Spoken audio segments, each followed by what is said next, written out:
going on, guys? It's your host, your boy, George Mckay, and I'm here again bringing you the Rewind, the MLW Rewind.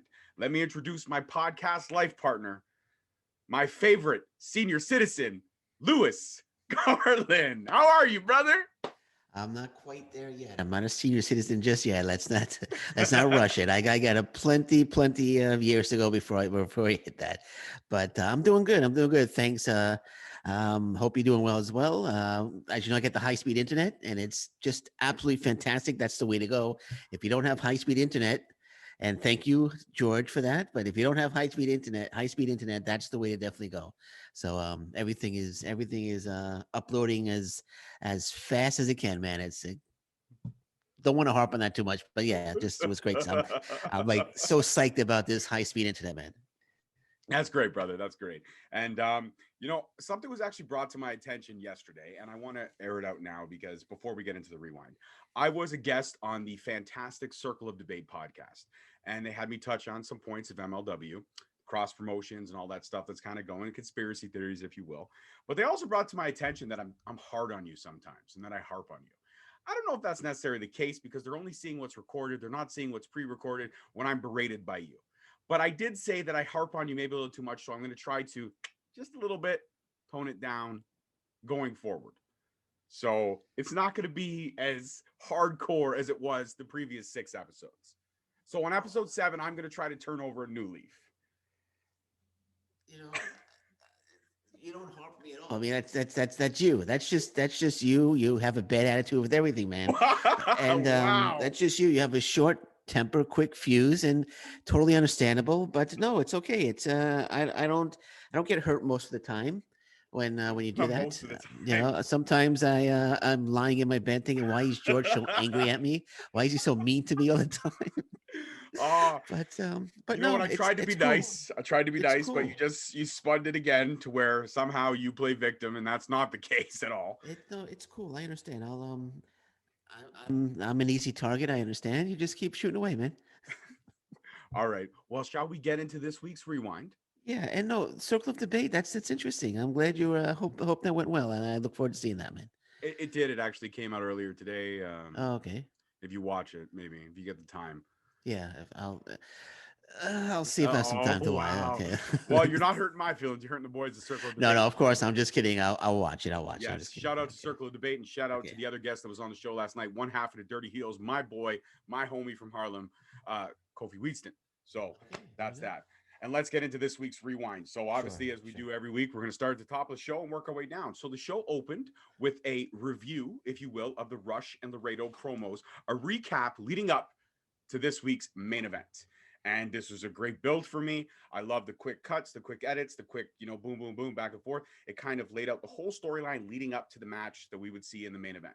I thought that was great. And the first match of the night was our personal favorite, Tom Lawler's personal favorite, Ak, versus Brian Pillman Jr. What I found strange about this is that Ak got the full entrance with the music and all that stuff, and Pillman was kind of already in the ring. Kind of like old school 80s wrestling jobbers, where they were already in the ring and they would just flash the name. I don't know why. I think Pillman deserves a little bit more credit than that, but I guess maybe it was for a time crunch. They saved that 45 seconds of what the intro would have been. But, Ak came out to the full music and pizzazz. Ribs still wrapped, still tender. Apparently going to take half a year to fully recuperate and heal. And as the match began, 3 special guests kind of emerged from the back at the entranceway. We had Team Filthy. They watched the entire match. A couple quick points for me on this one. It was a nice drop kick from Pillman in the early stages of the match. Power slam was decent. The chemistry between these two was very evident. ACH and Pillman, it's not the first time that they have tangled. Might have been the first time they have tangled in MLW, but definitely not the first time they have tangled in the squared circle. The bicycle kick on Pillman and the turnbuckle was absolutely sick. Into the brainbuster for the win from ACH. And then right after that, Pillman rolls out of the ring. He goes to the back. He leaves. ACH is there. And Team Filthy just pounces on him. But we had some help, didn't we, Lewis? We had some help. The good old boys from Texas. They reemerged. Don't mess with Texas. Don't mess with Texas. That's right. The Von Erichs came out to the aid of ACH. And they cleared the Filthy family or Team Filthy, if you will, from the ring. And then there was a promo where ACH and the Von Erichs, you know, they promo Texas strong. The boys got my back. Yeah. Don't mess with Texas. Texas strong. So that was kind of the first, 5 to 7 minutes. But what was your thoughts on the match and the promo after? Texas strong, Lewis. Texas strong. That's right. Well, the Pillman thing was not a time crunch. It's obvious his time is almost up with MLW. He's obviously moving over to AEW, so they figured he's not sticking around. He's not worthy of an introduction. So that's how I see it being handled. But this match was okay. This match was okay. It was a. I know ACH or Ach was still injured, but he had a really thin bandage around his waist. I don't know if that helped him at all. He should have at least took the time to put a full bandage on. If Well, it was a time crunch. It was a time crunch at the same time. He didn't have enough time to get the full bandage on. It's only an hour show. Come on, ACH, but put the pantyhose on. You don't need the whole full. But we got these pantyhose. Just wrap it around and make it look like a bandage. But no, it was a decent match. I don't want to jump ahead, but actually, I'll get into it when we get to the second match. But Team Filthy showing up. No, what's Team Filthy's issue still with ACH? I know Tom Lawler was upset that ACH got the title shot, but they kind of took him out. ACH lost. Tom Lawler beat ACH at the Opera Cup. So am I missing something? Yes, you are. You're missing huge things. Okay, what am I missing? Sorry, go ahead. Okay, well, right after the ACH attack, what happened to Filthy Island? All the sponsors pulled. So obviously Lawler and the Team Filthy are pissed that there's no longer money for Filthy Island. So who are they going to take their frustrations out? They can't go after the sponsors because then they'll just never sponsor anything again. So they have to go after the man who caused all the problems. When he named Guarini as saying, I heard his voice, it was game over. The sponsor said, well, fuck you. We're done. Okay, no, makes sense. Okay, I cleared that up for you. Thank you. And just relax, take it easy. Relax oh my a little God, bit. Shut up. Shut up. There was no uppity there. Listen, tone it down. When you tell someone who's relaxed, too relaxed, all it does is rev them up. And you know what you're doing. See, this is what I'm talking about. The fans don't see this. They don't see the complete and utter beration. I can read the text messages all day long from Lewis and the berating that I get. And then when I was driving home today, I said, call me. We got some stuff to discuss. And he calls me and he goes, what do I need to call you for? Well, I don't know, Lewis. Maybe we should have a human connection instead of you fucking texting me all the time. How about that? No, okay, no. It's just odd that you calm down, Lewis. Calm down. Relax. Relax, Lewis. All right, so let's get we'll get back to the match. But it was a good opening match. ACH, of course, went over on Brian Pillman Jr. Brevin Pillman putting over ACH, and that's basically what Pillman Jr. is going to be doing now, is putting talent over. But I like the brawl. The brawl after the match was really good. The Von Erichs came out, made the save on the ACH, and favorite part of the promo was "Don't mess with Texas." That I think that was Marshall Von Erich that said that, but that was It would have been a little bit better if they had a shovel and an axe, but they didn't. So that let me down a little bit. I was hoping and they were going to bury the competition, but they didn't. And ACH took the pantyhose off his waist during the promo as well. So there was those ribs look strong, bro. They look. I know strong. they were like strong. They looked okay. It looked like he was after the attack, his ribs were cured. That's right. All right. So next part of the show, next segment, we had a reiteration of the Selena promo on the offer to buy IWA, and we got an answer. We got an answer from Savio Vega. Flat out refused to accept the offer from, I love this part of the promo, the toughest man in wrestling, Selena De La Renta. That's quote unquote what he said. And he will not sell to someone in the shadows because we still don't know who is the head of Aztec Underground. But things are in place, things I'm seeing, things I actually talked about on Circle of Debate. I threw out a name in the ring. I threw out somebody that's quite plausible because they have tie-ins with AAA. And that's Vampiro. Vampiro's been a big producer over there in Mexico for a long time. If you watch the Nail in the Coffin documentary, a lot of it was actually set within the Mexican promotions that he promotes for. One of them being, produces for, my apologies, one of them being AAA. So I think Vampiro may have some ties in there. I'm not sure. I just kind of threw the idea out there. But as I threw it out yesterday, I liked it. I liked it a lot. And he was also a big fixture in Lucha Underground, Aztec Underground. There is connections there. There's, the forbidden doorway, if you will, kind of peeking behind the curtain. I just thought it was a cool idea. I don't know if it's going to happen. I may be completely off kilter, but I don't know. I think it could be an interesting manifestation. If it does come to fruition, we'll see what happens. But that's just my opinion. I don't want to get into it. I'm just throwing out an idea, a storyline idea. Okay. I didn't like the promo at all. I thought the promo was terrible. I thought the pro Savio Vega promo was horrible. First of all, I first didn't of all, say he it was starts. great. I said that calling Selena Vega the toughest man in wrestling was Well, fucking he amazing. actually said the most dangerous man. Oh, But there it is. The correction. We talked about that on Circle of Debate no, too. but Any there's a chance he there's can get to there- correct and be right to there's a build up reason his why I ego. said that. There he is. There's a reason why I said that because I automatically thought he was going to say Ken Shamrock when he but oh, now there's the face. Now you're giving me the face. Now he's giving me this face. But first, I mean, Savio your Vega. idea is a lot more plausible than Ken Shamrock showing up. Okay, There's no well, connection whatsoever to Selena De La Renta, but okay, sure. Sure. No that problem. was just a joke. It was a joke. I wasn't expecting Ken Shamrock. But Seemed really serious. okay, well, I sell well. I'm a good seller. You did. Bravo. This week's sell brought to you by Lewis. So Savio Vega starts off by saying IWA may accept to sell the company. Is how we started the whole promo to the most dangerous man in the business, Selena De La Renta, which made me just scream out laughing because I mean, okay, I don't know you were into it, but it's the most dangerous woman, not the most dangerous man. But he said Vegas says no. It says IWA is not for sale. It says the promotion was made for the fans, not for somebody who wants to buy it. So let me get that straight. So when it's time for him to take a step down and not run the company anymore, is he just going to give it over to the fans because it's made for the fans, not for somebody who wants to buy it? That didn't make any sense to me at all. I mean, you own something, and you like if I have a car. Right, and this might be a terrible comparison, but you could I let me feel know like if it's it is. going to be a terrible Okay, comparison, but go so ahead. so I won't even go into it. It would actually be a terrible comparison, but just to make sense, he said it's for the fans, not for someone who wants to buy it. So that just didn't make sense to me because he's eventually going to want to sell the promotion. Does But he have any kids? This is a serious question. Does Vega have somebody he could leave the company to? I don't know. I'd have to. That's a good point. I'd have to check. I don't know. Yeah. I So don't know. if there's a family bloodline, maybe that's possible. But to carry it within the family bloodline and always give back to the fans, I don't know. I could kind of see where he was going, and I never said the promo was fantastic. I enjoyed that one snippet, and the fact is that now, which we know why the offer was refused. It builds a storyline for what we found out later on in the evening. But yeah, I don't And know. maybe Court Bauer could set up a match between the world's most dangerous man, Ken Shamrock, and the most dangerous man, Selena De La Renta, and we could see who earns the actual title of the world's most dangerous man. Well, Vega does have more balls than some of the guys in the MLW locker room. I'll put that on wax right now. I'll say that. Vega Okay. is one tough cookie. I would not put a lot of things past her. I think she's conniving and she's conniving beautifully.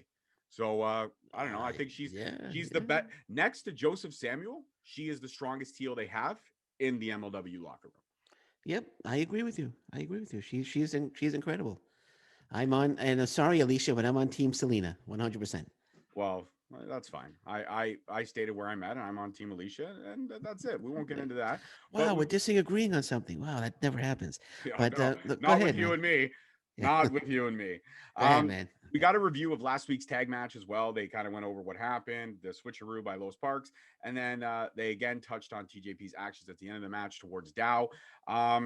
We still don't know exactly why TJP got so frustrated, pushed Dow's hand away. But I did love how they showed the clip again of Dow looking like he was going to cry in the center of the ring. I love that they reiterated that exact part. Maybe in the next couple of weeks, we'll find out exactly why TJP slapped away Dow's hand and kind of pushed him down like a baby and said, "No, you can't have this candy bar. You haven't finished your dinner." Okay. But we'll move on from that. And then we had the return of Calvin Tankman, and he faced our guest from last week, the aerial artist Zenshi.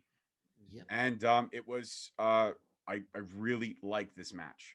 I definitely thought that it was going to be, Zenshi having a couple bright spots and Calvin Tankman just kind of controlling the majority of the match. But it wasn't really that. I felt like it was, yeah, Tankman controlled, I guess, a majority of it. If you think about it, 60-40, I would put Tankman in favor of this match.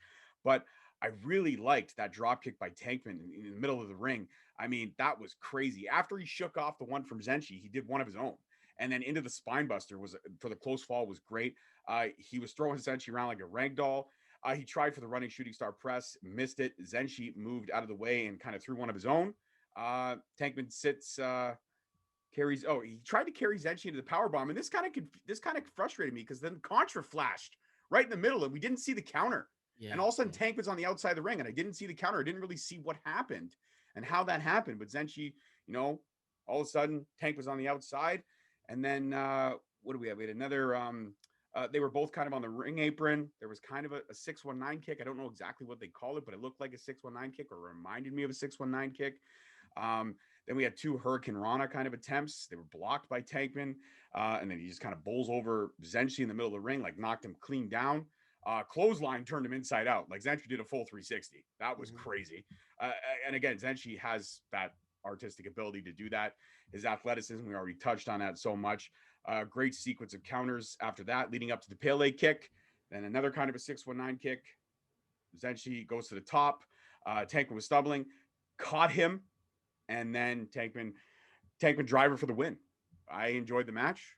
Calvin Tankman is exactly who he is. Heavyweight hustle, as the announcers kept saying. I did kind of like that hashtag, heavyweight hustle. I enjoyed this match. That's two matches that I could say this week I enjoyed thoroughly. They entertained me. They kept my interest, and I liked it.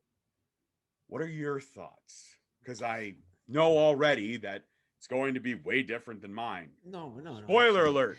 Although Shocker, guys. I'm actually impressed that you wrote down the exact same line that I wrote down. I wrote Calvin Tankman throwing Zenshi around like a rag doll. Wrote that down right here. So you wrote that down as well. So I guess well, there's no other better way to describe it. It reminded me of China and Goldust's valet back in the day when she like grabbed her. They were in that one match and they just Yeah. threw her around. It was crazy. Yeah. Like Zenshi looked. Tankman was handling his business with that boy. Yeah, but Tankman is that guy's a beast. That guy's going to be a star. And I was wondering if that Contra hacking in. I wonder if that means that maybe they're going to recruit Tankman to be part of Contra. I don't know if that. Do you think that would mean that, why, or why just at that point though, man? Like I wanted to see the counter. I still don't know exactly how Zenshi got off of Tankman's shoulders. okay? No, I got you. But It just ruined the flow of the match for me. It broke my attention when that happened. Yeah, I was more I didn't frustrated that happened. I didn't like, care nah, for not now.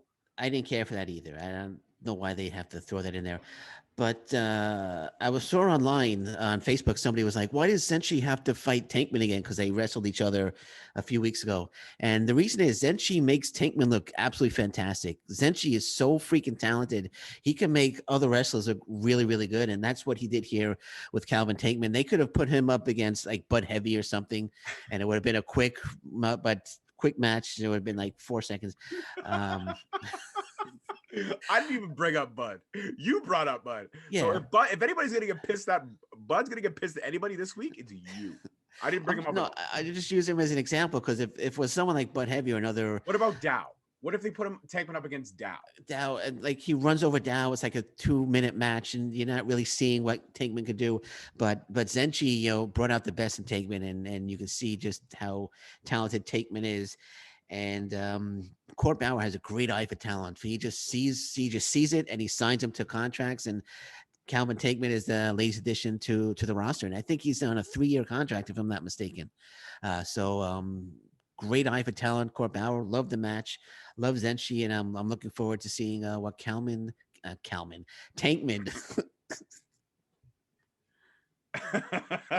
what Calvin Tankman is going to do. And yes, you're right. I'm speaking too fast. I can't disagree with anything you said. Everything you said was 100% on point. And okay. You're right. If you're going to show exactly what Tankman has in his arsenal, there's no better person than the area artist to put in the ring with him for the dance. And it was a great story that was told. And like I said, this is 2 matches back to back. And we haven't said this in weeks, but 2 matches back to back that at least kept my interest. And I enjoyed the first bit of the show. And we also got an update on that amazing backlight brawl from last week. We got a whole situation kind of handled, really. Hammerstone. Before we jump ahead, I know I said I was going to say something in the first when we review the first match, but I think I would have had ACH against Zenshi, and I would have had Tankman against Pillman Jr. because ACH is already over. He doesn't need to beat Pillman Jr. to get over, but Tankman beating Pillman Jr. would have really put Tankman over because he's already beaten Zenshi once. So I would have gone ACH, and he could have had a great match with Zenshi against and Pillman against Tankman. That's what I would have done. But I just want to get that in there. But okay, well, now that you've got that in there, we have no point but to touch on it just for a rebuttal. But wouldn't that counteract your point of nobody but Zenshi would make Tankman look as good as he did? So putting him in the ring with Pillman Jr. would be the same aspect. It would be like Mel Mortis all over again. It would just be a squash match. Would that? Yeah, so how does that prove what Tankman can do? Tankman's not going to hit a drop kick on Pillman. He's not going to go for a running shooting star press. On Zenshi, he would. He did, but not on Pillman. It wouldn't have been a squash match against Pillman, but he's already defeated Zenshi. I'm just saying, give him another opponent. But I see your point, and you make a very valid one. But I was just thinking, give him another opponent besides Zenshi.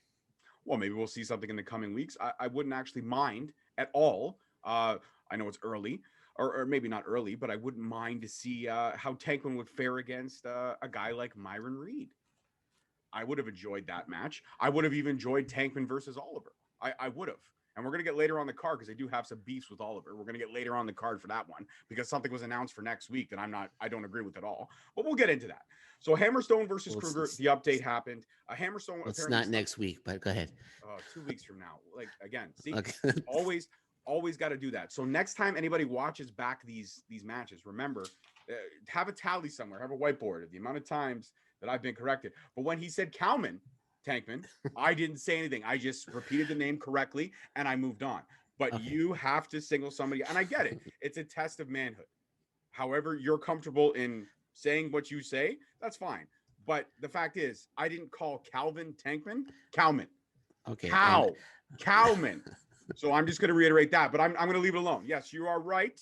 You are right, sir. So we'll move on. As usual, I am always saying you're right.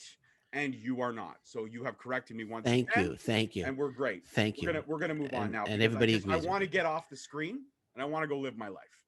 So if we could just run down the rest of this show. Well, as soon as we're done here, I'm gonna give you a phone call as soon as we're done here. So I'm not gonna answer. I'm actually we're gonna talk. I'm gonna tell you what RJ City told you. Stop being a child. We've moved on. Hammerstone and Kruger updates. Hammerstone suffered a concussion. Kruger whereabouts unknown. Then we got a promo from the great Joseph Samuel. He basically stated on wax, Hammerstone failed. He proved he is not immortal. And they will end both Hammerstone and Oliver. And all the gold will be Contras, was the gist of the promo that I got. What are your thoughts on that before we get into the Man of the Hours promo? Well, as you thought it was, and I thought it was Joseph Samuel, but it's actually Joseph Samael, is how it's pronounced. And I've been pronouncing it wrong all along, but he always gives a great and intense promo. Love his promos.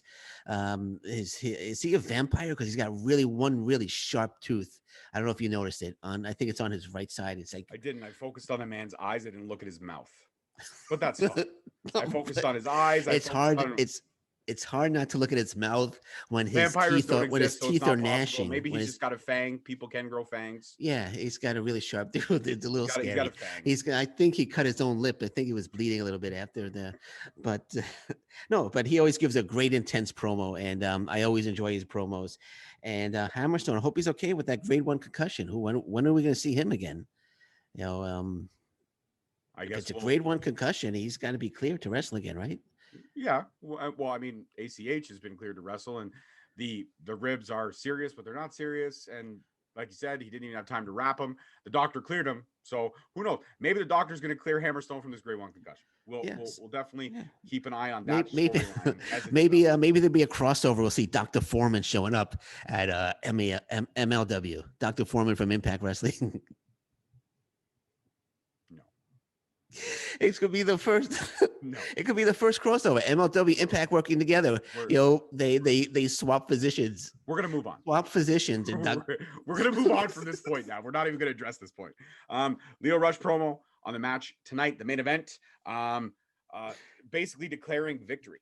And then the best part of this promo was he paid the cameraman $20 to carry his bag the rest of the route of the parking lot. Yeah, and I thought that was just great. I think everything that Rush does or has done so far in MLW is great. You're gonna pay the cameraman $20. The cameraman took it. The cameramen of MLW are the unsung heroes. Last week's got to get the fuck out of here. And this week's, yeah, I'll carry your bag for $20. The cameramen are the unsung heroes of the MLW roster. They should be given a round of applause because I actually do like the fact that the cameramen do get involved sometimes with a little, snippet here and there. I think it's cool. A lot of times cameramen never get any love. So shout out to the MLW cameramen because last week and this week, they were the unsung heroes. They are my MVPs for this week. Yeah, sure. I'll carry your bag for $20. Hell yeah, why not? That's great. I loved it. I absolutely really thought it was freaking fantastic. So no bones about that. And then we get Alicia Outut, our girl, the interview queen. She sits down one-on-one with Richard Holiday to discuss the controversy, to discuss everything. She calls at the start of the interview, she called Holiday the self-proclaimed Caribbean champion. Holiday reiterates or shoots back her, calling her the self-proclaimed interview queen. Laughing my ass off. I even put that in my notes. Laughing my ass off. I thought that was great. And then as the interview went on, progressed, Holiday, he canned the interview. He said, it's canceled, it's over, and you're going to be hearing from my lawyer/father. And that was the end of the interview. And he did touch on that Tim Donaghy is his close personal friend, and it just was a surprise that he was the ref in that Caribbean strap match. What are your thoughts? Well, the interview was okay. There's nothing special about the interview, but I agree that I love Holiday coming back with, well, you're the self-proclaimed interview queen. So, and that was fantastic because it is. I mean, I think she did come up with that on her own. So that is in fact true. I believe she came up with that title on her own, if I'm not mistaken. I think she has done 4,000 interviews, over 4,000. Okay, and that's a stat that's on the internet. It's easily obtainable. Well, while you're on the crapper, you could research that. No, but whether it's 4,000, 8,000, 10,000, if it's self-proclaimed, it's self-proclaimed, right? Right, and he kind of is the self-proclaimed Caribbean champion. Well, IWA is not recognizing him as a champion, Lewis. They aren't. No, I'm not saying. If he's not a recognized champion, he cannot be a champion. You can walk around with a belt. I can make a belt tomorrow and call myself the podcast champion. Doesn't make it so. You have to be recognized. You have to be recognized by someone. Oh, it won't be so because you're talking to him right now, right? You're talking to the podcast champion right now. No, I'm talking to a bitter old man. That's who I'm talking to. But seriously, you can't. You would never be a champion. Never. You can't sit there and you can't say one thing without the other. Turnabout's fair play. She got him. He got her. I thought both burns were equally impressive. I mean, yeah, the interview was nothing to write home about, but this is a steady climb. There's no flatlining here in this episode. It's a steady incline. Would you not agree, sir? I do agree, son. I do agree. Don't ever call me son. we're gonna get personal in a couple. Okay. Don't ever call me son. Okay, that'll be the first and last time. You're turning beet red right now, so that's the first and last time. Okay, moving on again. Injustice's Reed and Oliver versus Gotcha Davari. We're finally going to get, I guess Injustice is going to get their hands on some members of Contra. And just when you think it's going to happen, we got Gotcha and Davari, their entrance, they're in the ring, they're waiting. Reed and Oliver come out. Booyah. Jacob Fatu touches down, makes an appearance. He interferes. Justice is outnumbered 3-2. But Reed, I got to give credit to this. Reed took flight. Knocked everyone from Contra on their butts. Then they were lucky enough to get Fatu in a 2-on-1 situation. Great super kick from Reed into a cutter from Oliver, and Injustice standing tall in the ring while Contra is kind of on their heels. I loved it. I thought it was awesome until this moment. Oliver looking at the camera with Reed behind him saying next world champ, and Oliver screaming, Fatu, I want that fucking belt. What?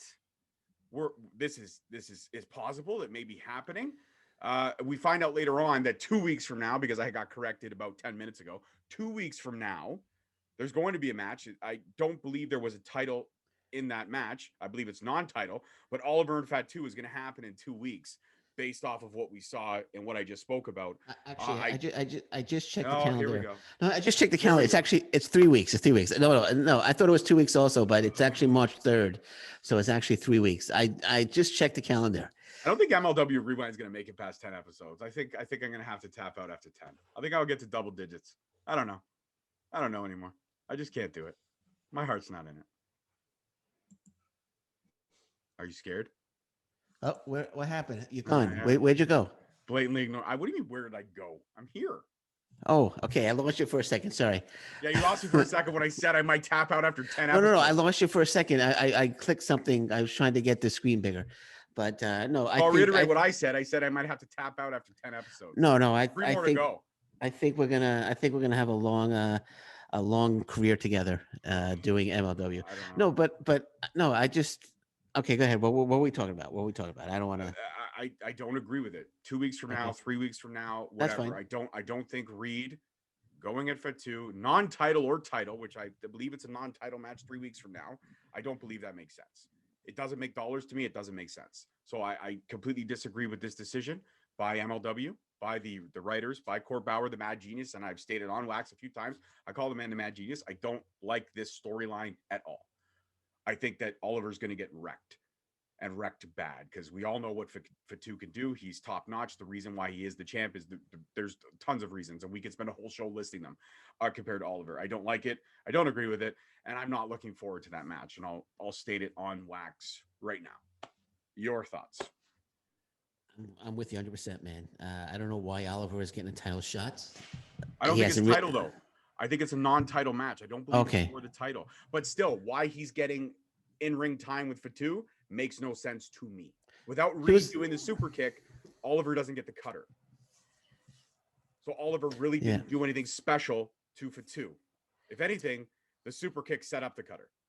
And he's already lost to Simon Gotch. So what's the point?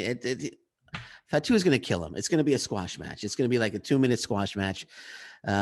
Reed will come out, try to make the save, but it's not going to be a very entertaining match. It's going to be a very quick match. He's going to just run right over Oliver, and if it is a title match, there's no way he's losing the title to Jordan Oliver. I don't know. I don't agree with it. I think this is just I think it's dumb. I think a match that's just gonna eat up camera time 3 weeks from now. I think it's dumb. It's stupid. Of course. I don't even want to take too much more time on it because it's just a head scratcher. Yeah. We did get some more Filthy Island match announcements from the Control Center.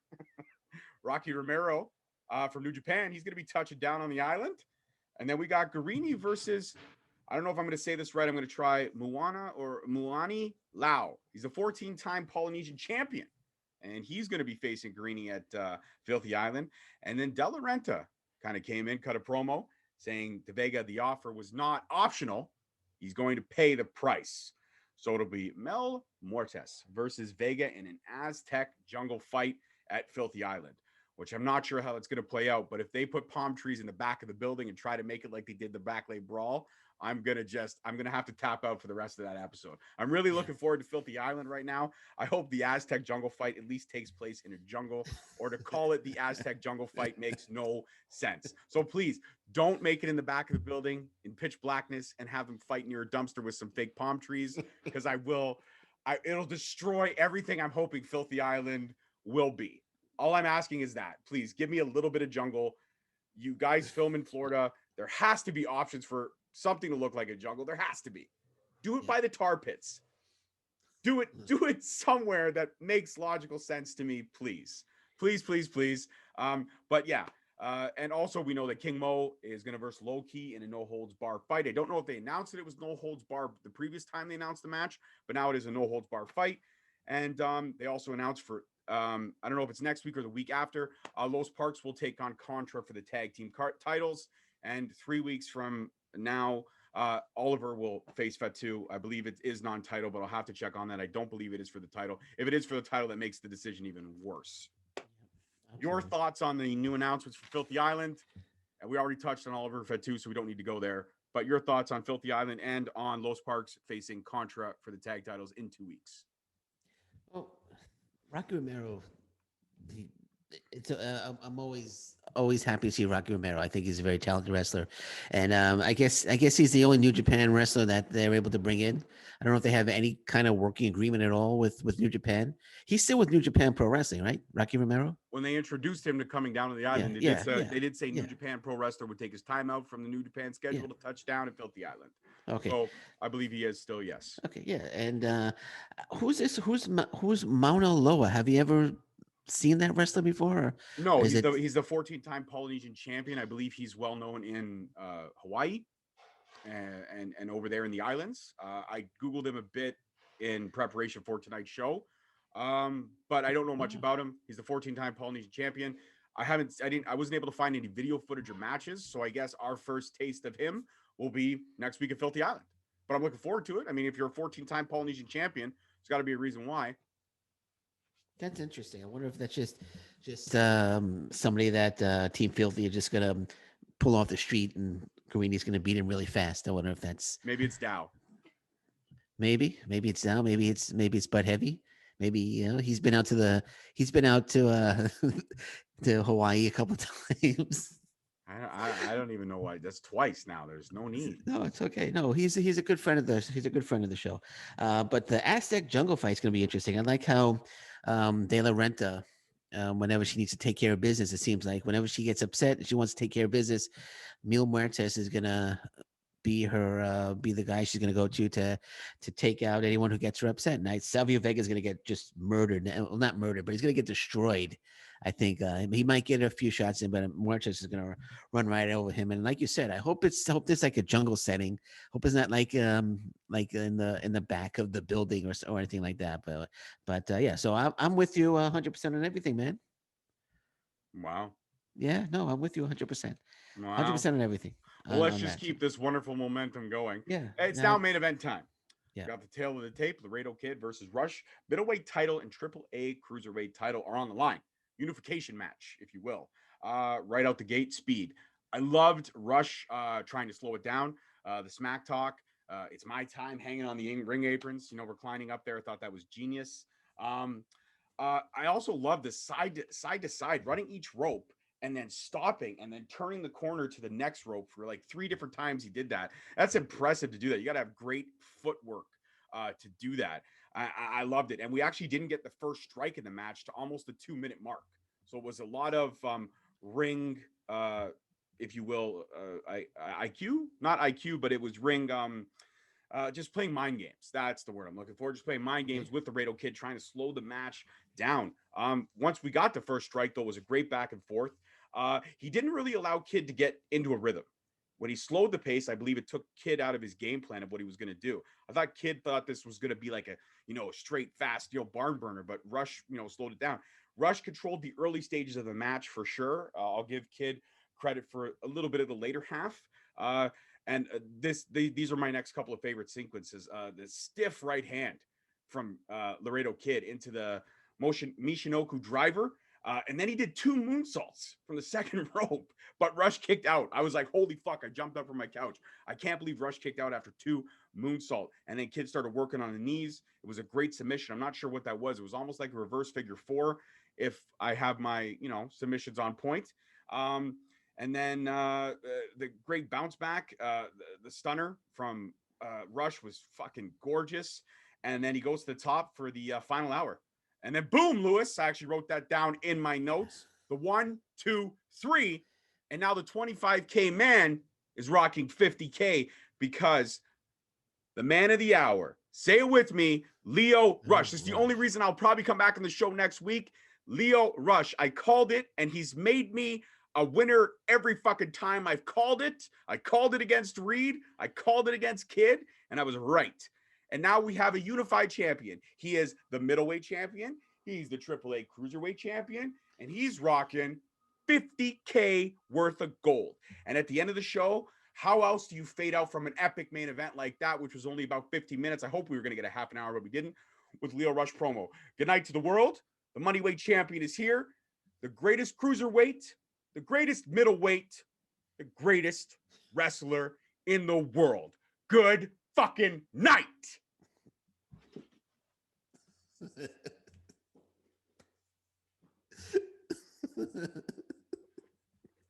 I might come back for next week if you don't fucking piss me off too much anymore, but that was epic. I was a little bit saucy in the middle of the episode, I'll admit it. He's been annoying me lately. He's testing my patience. But this, to say that I was right again and have Lio Rush prove me right, it's a good day to be a fan, the man of the hour. Lio Rush has done great things since he's touched down in MLW, and he has definitely elevated the promotion in my opinion. You can't consider somebody in the GOAT conversation because anybody that's a GOAT, they elevate their sport. Wayne Gretzky was a GOAT. Why? Because he elevated hockey. Michael Jordan, LeBron James, GOATs. Why? Because they elevated basketball. Tom Brady, GOAT. Why? Because he elevated football. He surpassed the time you're supposed to play in football. He's in his 40s and he's still playing. He's still throwing like he's in his 20s. Myron Reed, right now, elevating anything cruiserweight, middleweight related. And there's nothing that anybody can say. You might have some thoughts, but I don't care because Lio Rush made me right. And that's all that matters to me. Your thoughts, Senor, old guy. How, how can I follow that? I mean, that was You can't. that was like a 5-star frog splash, man. That was awesome. But did you really write down Boom Lewis on the piece of I paper? did. Yep. Can we see that? It's right there at the bottom. Boom, Lewis. It's hard to. One, It's two, hard. three. It's hard to see, but Well, I'll take a fucking screenshot and I'll send it to you. no, that's fine. No, the screenshot's already taken. I'm sending it now. Okay, yeah, send it to me. But yeah, that was a great match, and it was a little too short for me though. That's the only thing that I wrote down the time 10 minutes and 25 seconds that Lio Rush defeated Laredo Kid. I was thinking MLW middleweight champ, AAA cruiserweight champion, two of the best. Oh, it just came in. The screenshot just came in by the way. I'll look at it afterwards. But both best in their respective promotions. It should have gone at least 20 to 30 minutes long. That's my feeling. I mean, it had an hour time limit, but it started when there was like 15 minutes left to go on the show. But other than that, it was a great match. I would have had Kid kick out of the first Man of the Hour splash. I would have made Lio Rush have to hit two of them to win the match. Again, AAA Cruiserweight champion coming in. You need to make him really look good. And I found out actually that Lio Rush is actually signed to AAA. So it kind of made sense to put the belt on him. But it was a great match all around. And yeah, I agree with you. I thought Lio Rush was gonna win. I didn't pick Kid. I think I picked Lio Rush last week. And are you paying attention to me? Yeah, sorry. Yeah, I think sorry, you said something about how you picked Lio Rush, but I don't believe you did. I have to go back and watch previous week, but Yeah, maybe I just for a second I think you probably just rode my coattails because I've been right this whole time. Okay. So but that's fine. Okay. Yeah, sure. You picked Rush too. Good for you. Okay, yeah, I picked Rush too. So yeah, so it was he had his head down like he's reading a book or I'm still listening. My head is down. I was answering a text message from my sister. I apologize, MLW faithful, because I am here for you, not here for him. I'll tell you that. I want to see where it says. Oh, you did right. You actually did right. I think it was three exclamation points. You wrote Boom Lewis. Four exclamation points. Yeah, 1, 2, 3. Rush's new Triple H Cruiserweight champ, and we got a unification. Oh, it's actually recording what I'm saying here. But no, got a unification, baby. Unification, baby. Yeah. Yeah. But yeah. So, what do you think next for Lio Rush? Who's the next challenger? I don't know. I want to soak it in. I don't want to spoil this. I don't want to see Lio Rush for 2 weeks. I want to soak it in. I want to make people wait. But I would think the next person in line would be our former guest from last week. I think the aerial artist is definitely somebody who can give Rush a great match. And he even said it in his interview that he would love to take the gold from Rush. So who knows? I think that's a great challenger. But I don't think it's a surprise if because this is the way I see this Jordan and Oliver thing going, actually. And you just kind of popped the idea in my head. So I guess I'll give credit to you on this one. I see 3 weeks from now, Jordan Oliver getting badly injured to the point where he's off TV for a few weeks, leaving Myron now a singles talent. I think it's logical maybe to set up Reed versus Rush 2 and to get into that, because without Oliver there, we're not going to have any more back and forth with Injustice and Contra. So maybe this is a way to get Oliver off camera for a few weeks and to set up Reed to go on that singles run to get back, or at least to get back in some kind of a storyline with Rush. It's the only way it makes sense. So maybe that's the reason why Oliver is going at Fatu, because we all know Fatu is going to ruin him completely. I don't give a shit what anybody says. You know, Junior Fatu, he's one hell of a guy. But yeah, I honestly, maybe that's the way it goes, but I wouldn't mind it to be Reed. I also wouldn't mind it to be Zenshi. But, you know, Contra wants all the gold, right? So Daivari is classified as a middleweight. He's not classified as a heavyweight. So maybe we get a Contra member, maybe Daivari or even Gotch. They're going at Rush. I don't know. we'll have to kind of wait and see how this plays out. But there's a few options there off the top Yeah. of my head. What about you? What do you think? How do you think this plays out for Rush and where he goes from here? Maybe they bring in more AAA guys. There's got to be more AAA guys in the That's cruiserweight possible. division over there. That's possible. Maybe TJP. TJP could be. It would be I a didn't good think about challenger him. for us. Yeah, good call. Good call. TJP. Yeah. Zenshi, yes, but Zenshi needs to get a couple of wins under his belt. I don't think he's won for quite some time. The announcer said the same thing right before he faced Yeah. Calvin. Before he faced Calvin Tankman, he said the same thing. He said, Zenshi's got to get some wins, and so you are right there as well. So when he I tell you, Calvin versus Junior Fatu would be a great match. It's almost like two characters you would see in the Good Brothers shitty pay-per-views that they have. Talking Shop pay-per-views. Those were two characters that you would see on there. Well, Junior Fatu and Calvin Tankman. So, but yeah, just Calvin, not Calvin. Yeah. Calvin. Cut the Tankman out. Okay, but so yeah, I mean, there's options there for sure. TJP.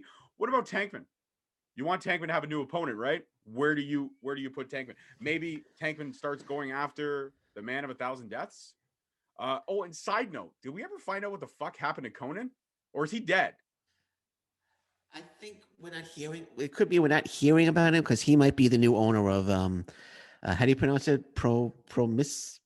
How do you pronounce Laredo? You think he's behind Aztec Underground? He could be. But they killed him. Oh, did they kill him? Well, remember, if they killed him, then that's why we don't see him, right?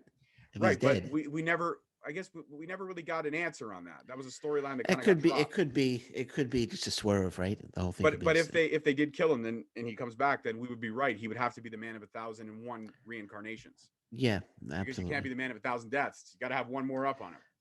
Yeah, this is true. George. Right. So there's got to be one more. Good job. So, thinking of that on your own. Good job. Yeah. Well, actually, I did think of it twice. It's the second time I've stated that line, but that's okay. We know how hard it is for you to do simple math. $20 depends times $80 stretched over 3 weeks. Sure. So, ladies and gentlemen, we have some feelers out for this week's guest. We don't know yet if that guest is locked in, but we're hoping that he is. We're supposed to be interviewing him the following day that we pre-record this part of the segment, and that would be Gino Medina. If he does respond back, we did set it up tentatively. We gave him date and time. We sent him, our Zoom links. We are waiting to hear back from him. So, at the end of this segment, there may be a tie-in for the interview. We won't know that till obviously we release the episode on Sunday. We're hoping that he does come on the show. If not, you're only going to get the two of us for this week. It's not going to be as exciting as the episode that I did by myself, but it's still okay. So, what can I say? Do you have a grade for this week's show? Yeah, actually, I do. I was thinking about it before. I'll give it a B. Wow, you're not going to like my grade at all, but sure. Why do you give it a B? What are your reasons for the B? Well, the matches, Calvin. I'm going to be. I'm not going to correct anything. I'm going to be saying this now because it's in my head, but I'm not going to correct anything. You made a mistake. Tankman. I'll just say Tankman. We're humans. We make mistakes. Unlike you, I'm not going to focus on that anymore. You made a mistake. It's all good. People know who you're talking about. Carry on. So Tankman looked really, really good this week. I'm sure they got big plans for Tankman. Actually, Tankman against Fatu down the road, I think would be fantastic. What else? The first match was I don't know. I said B. Maybe I jumped the gun there. I'm looking at my notes here. Wax. You can't take it back. Okay, I'll say. You know what? Do I have to give a reason why? Just I feel it was a B. I just feel it was a decent show. It was a decent show. Yeah. Okay. I, on the other hand, I'm actually going to give it a grade that I haven't given it since I think week 1 or 2. I'm going to give it a solid A. And the reason why I give it a solid A, there's reasons. The reasons why I give it a solid A is yes, Calvin Tankman looked really good. I enjoyed that match. I enjoyed the match that started the show with Ock and Brian Pillman. I enjoyed the promos this week. I thought everything was very entertaining. Everything kept my interest. And yeah, the only reason it doesn't get an A+ is because I really wanted that unified championship match to be a little bit longer. We were hoping for 30 minutes. And actually there was a time where I thought, man, it's like 33 minutes in. Maybe we'll get like a 25-minute or 20-minute. And it didn't happen. There was a couple other things that kind of stagnated over time. and we got 10 minutes, 10 plus minutes. So it is what it is. I could dwell on it, but I'm not going to dwell on it. I'm going to think of the positive side. We at least got 10 plus minutes of a great A match. This week's MLW was what we started seeing in December and January when we started this project together. I think it was a steady stream of success this week, and I really enjoyed it. Now, next week is the week we've been looking forward to since we started this show, Filthy Island. And I hope and pray it's everything I hope it's going to be, just complete and utter disaster from Tom Lawler and family.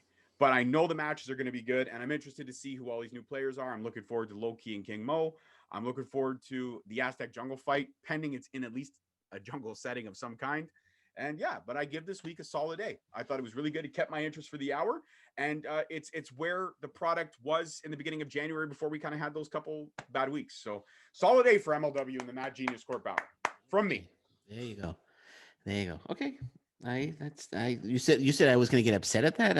I think that's fantastic. I'm going to get upset at that.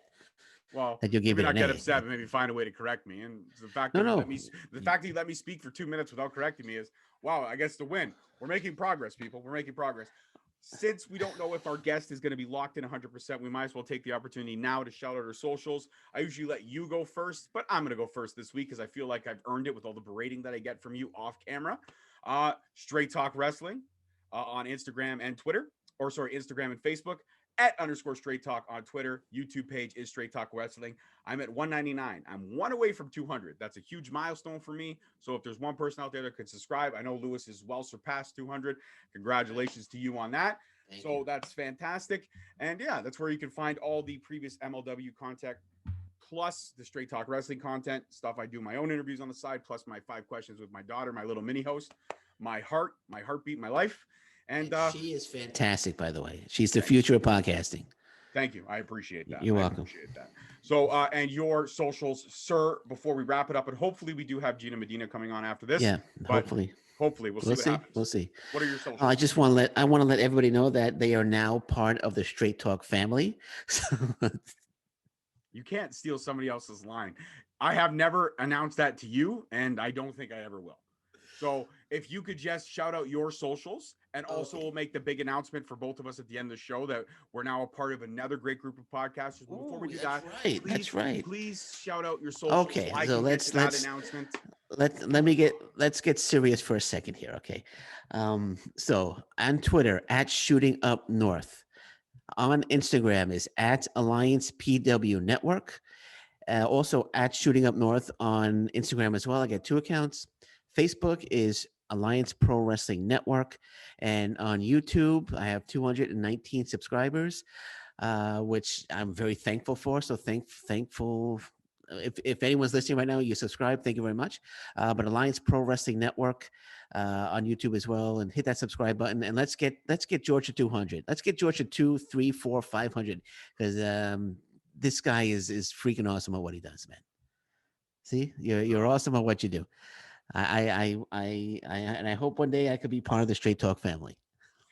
It's probably a losing battle for you at this point. Okay, but we are part of another great group of podcasters. I was reached out to first, but John Scott from the Wrestling with Johners podcast, a great UK podcast, I was reached out to first. I was the first one brought over from the 6, and then from there, Justin Gillamy from Gillamy Talks, he followed. Alliance Pro, my podcast life partner, who sometimes I really wish wasn't my podcast life partner. He followed suit. Lewis, he's also part of this great network. And also most recently today, another Canadian edition, a great Canadian edition, Knights of Squared Circle. Ryan Knight has now joined. Really? I didn't know that. Well, if you paid attention to any of the socials, I didn't know that. No, that's great. He's awesome also. That's great news, man. So with that new Canadian edition, the 6 is blowing up in the UK. You can find us at wrestlingwithjohners.com. It has links to all our content from each individual show. And it also, we all are also going to have channels on Power 4 TV.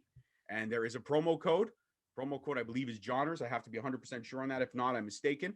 But yeah, and you get 50% off your first month. You get all that great content, plus the rest of the amazing Wrestling with Johners podcast family. A lot of great podcasters from the UK. Another great podcaster I want to shout out, other than John Scott, who is Wrestling with Johners, would be Michael Jolly of the Turnbuckle Arms podcast, Chokey and the Bear podcast. He is absolutely fantastic. He's my Thunder buddy for life. And if anybody's watched Ted, they know what that means. If you don't, it's fine. But a lot of great podcasters on that group. And yeah, so we want to thank John Scott from the bottom of our hearts for allowing us to come over and join the family, join the brand. And yeah, it's 2021. Like I said, is a steady incline of success for a lot of us. And I always state this in my Twitters, as I have recently. I've been very advocating for growing together in the podcasting community. We either grow together or not at all. Enough competition. It's all about love. You have a great guest. I have a great guest. We have a great guest. Doesn't matter. It's all about love in the podcast community. And that's what we want to spread: positivity and growing together, and not calling people out or correcting them or doing any of the things that happen on this show, which is a lot of negative vibes. But we want to keep the positivity going. And on that note, I'll pass it over to you. Actually, you know what? You said it perfectly. I couldn't have said it any better than you have, man. But I'm also just want to say I'm very thankful for the opportunity. Thank you, Genres Podcasting Network, for bringing us all aboard. When you said Ryan is also a part of it, that's great news, because he's also fantastic, and I'm just very excited. And yes, he did contact you first, but just because I didn't answer my phone quick enough, I missed the call. But then he got to you. But it doesn't matter. It doesn't matter who he called not first. At all. It Not at all the matter. case. Not at all the case. The number one choice, the number one draft pick from the 6 was selected first. And you can be mad about it all you want, but it's the fact. It's the matter. Okay, but it's a great opportunity for all, and I hopefully we'll all have great success with Genres Podcasting Network. And what was the name of the name of the streaming service again? Unlike you, I do my research. It's Power 4 TV. Yeah, Power 4. No, because I was just sent the email, because the Power. Yeah, here it is, Power 4. But great opportunity for us as well. So looking forward to that. And hey, it's only going to keep getting better and better for us, man. Like I said, 10 is the magic number. We'll see what happens after 10. Anyways, guys, I'm your host, your boy, George Mckay. Who knows how much longer I'll be part of MLW Rewind, but I'm here now, so enjoy it while you can. And you all know my co-host. I'm going to scratch the podcast life partner for right now. My co-host, Lewis Carlan. Say goodnight, Lewis. What? I'm a little. Say goodnight, Lewis. Good night, everybody. Take care. Bye-bye. All right. Thanks for listening. Bye-bye.